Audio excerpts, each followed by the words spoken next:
Shiva news channel मध्ये आपल्या सर्वांचे सहर्ष स्वागत। चला तर पाहूया आजच्या काही घडामोडी। वाहनाच्या एलईडी बल्बला रोका, त्यामुळे वाढत आहे अपघाताचा धोका। दुचाकी व चारचाकी वाहनाला एलईडी लाईटमुळे वाहन चालकांना धोका।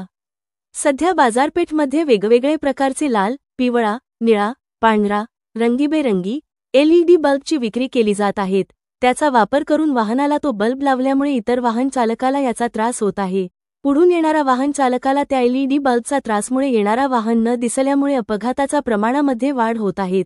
तरी सुद्धा याकडे आरटीओ व पोलीस प्रशासन अधिकारी दुर्लक्ष करीत आहेत। याबद्दल भरपूर वाहन चालक व नागरिक तक्रार करीत असून लवकरात लवकर एलईडी लाईट बल्बला बंदी करावी व अपघातापासून वाचवावी अशी मागणी केली जात आहे। पूर्वी वाहनाच्या बल्बवरती काळा पट्टा लावत होते, पण सध्या काळा पट्टा लावणे बंद केली आहेत। पूर्वीप्रमाणे काळा पट्टा लावावे व होणारा डोळ्याचा त्रासाला रोखावे। या एलईडी बल्बचा त्रास ज्यांनी अनुभवली आहेत त्यांनी कॉमेंट्स करावे, जेणेकरून ही माहिती पोलीस अधिकारी व आरटीओ यांच्यापर्यंत पोहोचतील। शिवा न्यूजसाठी शिवानंद वसेदार। चॅनेलला लाईक व सबस्क्राईब करायला विसरू नका, बेल आयकॉन क्लिक करा।